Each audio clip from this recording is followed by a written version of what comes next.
Okay, good morning, everybody. Hope everybody's doing great. Happy Monday. The week begins. It's time for us to continue growing in all that we're trying to accomplish in the world. Thanks to those who are joining us for the first time. Andy is off today, so we've got an incredible person that is taking his spot. So Tal is jumping into this. Thanks so much, Tal, for what you're doing. We've got I want to dedicate this show to a good friend of mine. Lost his father, Michael Finkelstein, who was on our trips. Incredible guy. He lost his father, Donald. So I want to dedicate the show to David Ben Solomon. May his soul be uplifted in not only the works and the life that Michael has, but also what we're going to be talking about today. And may the Finkelstein family find true comfort and nechama during this period of time.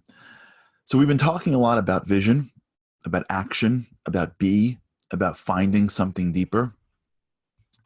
And in this whole process, there's one sort of key piece to this that I don't want to get lost. It's critical as we jump into this world of vision that we have to do it with a certain perspective. And if we miss this perspective, we may get lost entirely. Now, in the workbook that many of you have, you'll see that there's two different ways in which you work on your vision. One of them is your ideal day. Your ideal day is a way to sort of jump into the future and see your life there. And what that does is it gets away from the practical, it's not going to work-ness that blocks our thinking.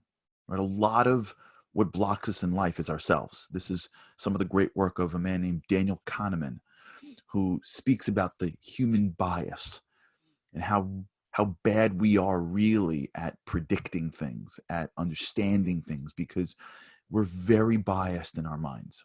He has a whole thing about how skewed interviews are. We don't appreciate them when someone walks into an interview with us and they look like us a little bit, or they came from our background, so they have something similar to us, or they fit what's in our brains for who the right person is. We don't realize just how much we sort of incline towards them, regardless of their capacity. And so bias is much stronger than we think. And we have to actively be discounting and doing things to put ourselves in positions where we are not allowing the bias to creep in. So that's why sometimes in great companies, they have multiple people that are interviewing things. Like, you're constantly should be checking yourself. There's so much that one should do to make sure that they're thinking clearly. You should never trust oneself when you're making a big decision that you can make it on your own. Now, one of the great biases that we have is the I can't bias. We know what we can do. We know what we can't do. And we look at our current world and we already determine that there's so much going on in our world that we can't do more. We can't possibly accomplish things. So the real goal of the vision of the ideal day, for those that do it and did it right, or you always do it, it's not right or wrong, right, is that you're supposed to leapfrog into the future. And when you do that, you sort of get rid of the bias of I can't do it, because it's in the future. And what that's going to do is clarify what you really want, which will bring out the bees that are inside you. And for those who are joining us the first time, thank you. You can go back to some of the episodes we did earlier to really, if you want, to really delve into some of these topics. The other exercise that we have in that book that we talk about is an exercise called the Eulogy. Now, for some people, it's going to freak them out, so don't do it. Like, if this whole topic makes you queasy, just don't go near it. But for those people that are able to do these things, there's a very powerful exercise called writing your eulogy, where you write what you would want someone to say about you at your own eulogy. And I don't want to delve into it too much, because it's fairly self-explanatory. And if you want to go through it, it's in the workbook. But the goal there is something a little bit different. And this is what I want to talk about. The goal of the eulogy, the reason why King Solomon said that it is better to go to a house of mourning than a house of festivities, is because there's something very truthful that comes out into the world when one grapples with life and death. And the thing that comes out is the shedding of one's image. And this is something that for those who read the book, we have a whole chapter dedicated just to this. That when you're thinking about your vision, when you're thinking about your ideal day, when you're thinking about your life, right? When we're in the world of projecting, when we're in the world of identifying the things that we want. Now, what's so critical, and I hope we can talk about this for a while until we like crack it open. What's so critical is that this soul that we have, it feels, it makes us, if you're attuned to it, you can sense it a little bit. It's in a different world, but if you're attuned to it, you can like almost sense it. And it demands something of us. It demands a certain life of us. And when we're not delivering for our soul, when we're not living in accordance with our core, we feel it. And it feels a little empty. And it feels like something's off. And the answer is not go do something. The answer is to start the process of thinking about it, of splitting the hairs of your life, of being attuned to what makes your soul feel full and what makes your soul feel empty. I remember a friend of mine who runs lots of marathons, remember he once told me, he said, when you're training for a marathon, you can feel ounces that you put on. You can feel the extra ounces that you put on, right? Because you're so attuned to your body. You're so attuned to carrying this thing called a body for so many miles. And you run every day for so long that when you eat things and you put on a few ounces or, a little bit, not a pound even, but like you can like feel it. You've become an expert at weight, so to speak, because you carry it for so long when you run. We need to become an expert at soul. Because if we don't, we're going to end up doing things that feel a little bit off. We're not going to be attuned to it. And then as a result, we're just going to distract ourselves until we don't know how to deal with it. And one of the biggest area of things that feel off is the area of significance. And what do I mean? And this may take us a little bit to get to, but if you're with me so far for a while, I hope you stick with me. Stick with this. You'll see that we touch on topics and we leave them, we come back to them because it's concentric circles. But this is a critical topic with regards to all of what we're talking about, because if we don't talk about this, we're going to be off. So if you remember, we spoke a lot about the idea of survival and how the mind is geared towards our survival.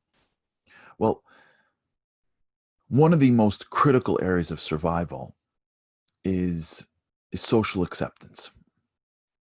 Think about it, right? If you're not accepted socially, you don't get the resources of society, right? If you're accepted socially, you feel like you'll be taken care of.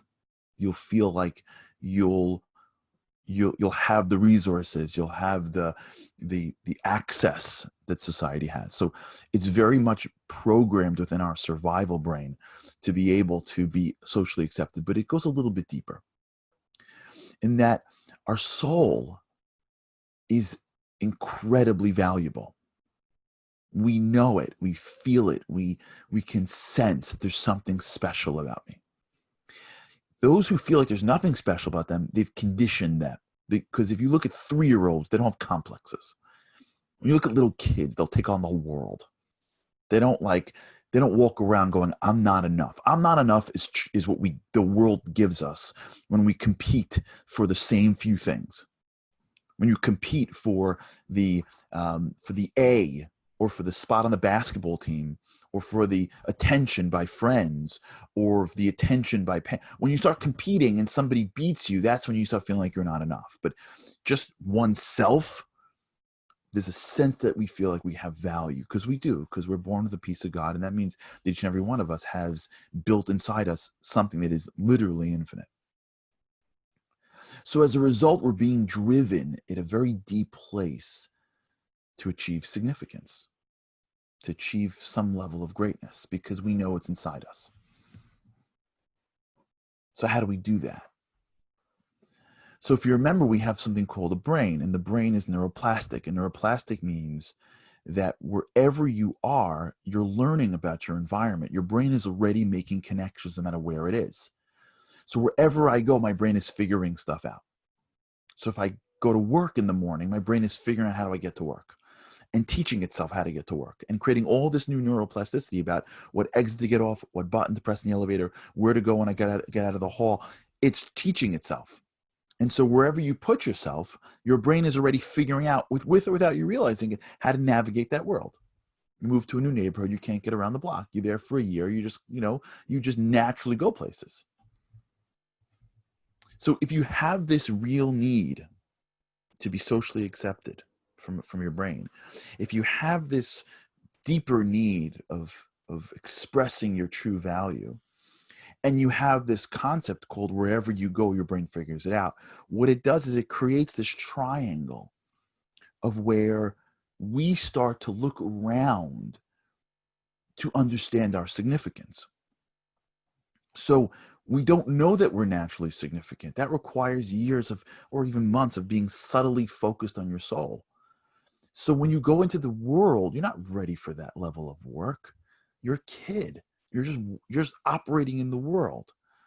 And so what the world does is the world tells you, hey, we're going to tell you how to be significant. Now, since you desire it and since you need it, you're like, okay. And so when you start your life, depending on what environment you were put into, someone or something has been telling us this is significance.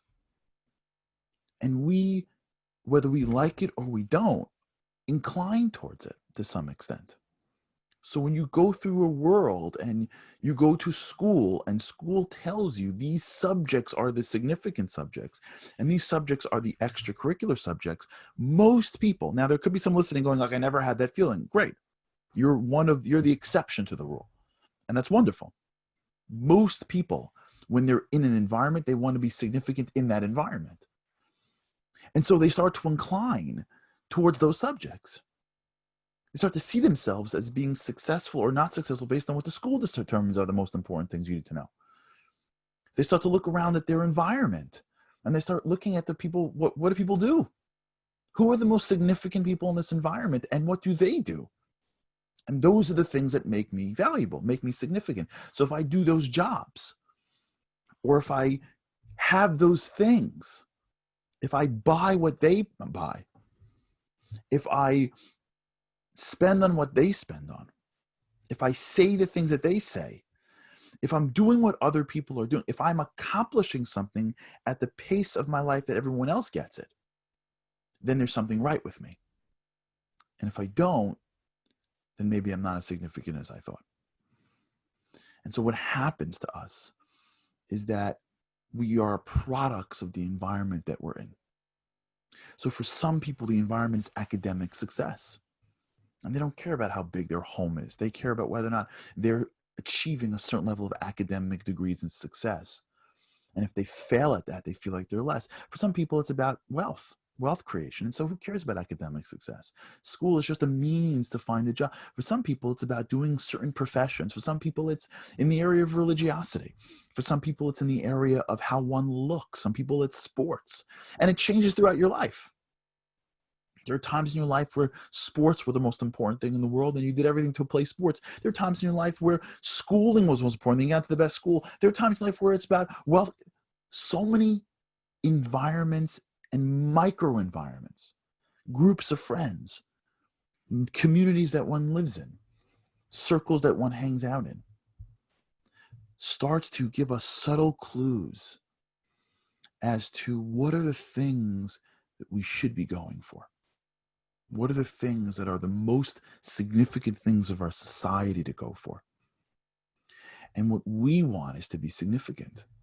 What we want is to be successful. And so without realizing it, one of the things that we put in our world are the things that everybody else wants for us. Now, that can be really good many times because we may not be at a level to understand real importance, but society does. And so maybe I wouldn't naturally understand why I would settle down with a woman when I was younger in my life, but I lived in an environment where marriage was celebrated and I did it. And then later on, I realized that it was valuable, that great. It could be the opposite. It could be that the pressure is so high to get married so young that I'm not really ready yet. I can use another year or two, but what if I don't? What if I don't? What if I don't?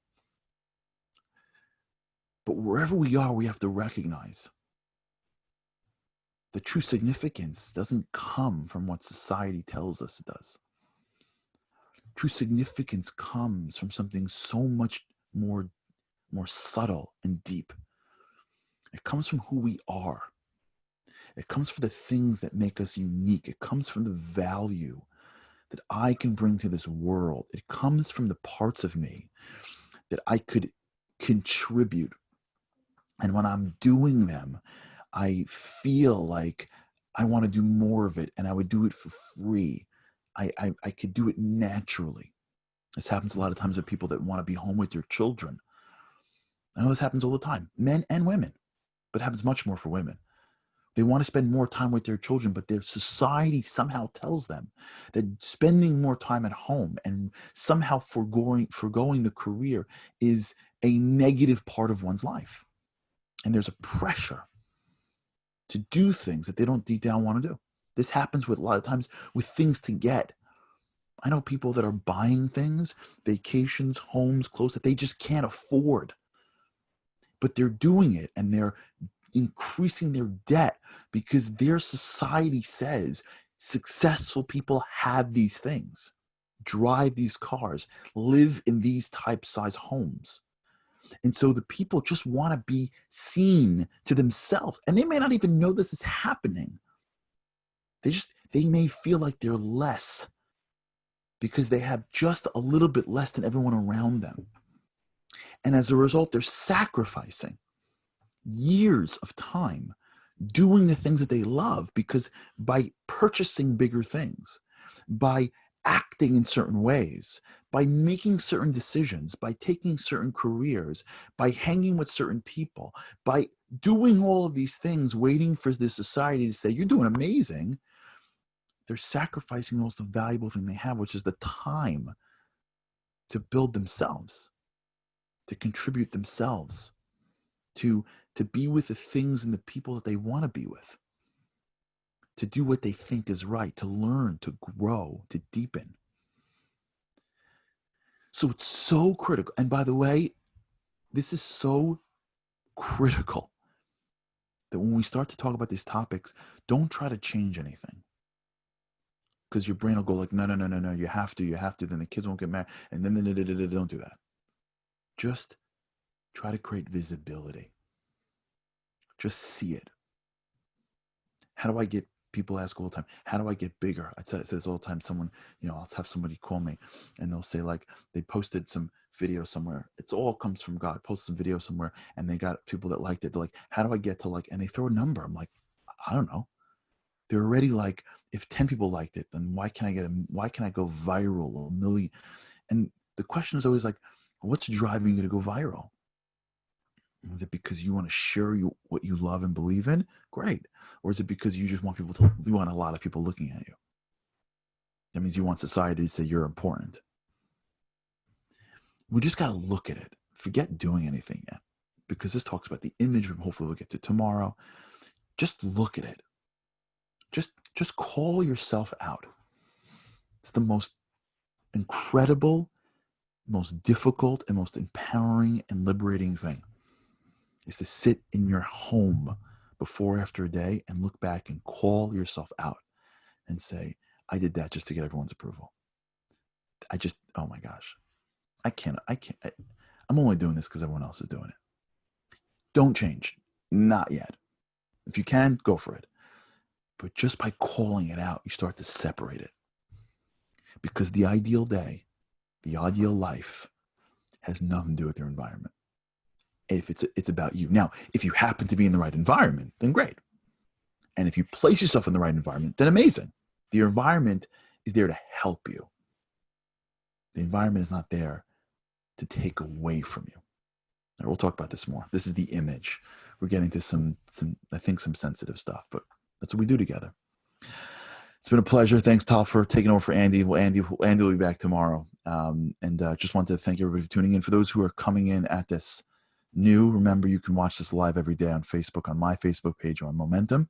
This is on Zoom. Anybody who wants it, just email me, Charlie at Charlie Ryan. I'll send you the Zoom code. And then you can watch this on demand afterwards on my Instagram page and on my YouTube page. Hope everybody's well. Have an incredible day, and I can't wait with God's help to speak to you again tomorrow.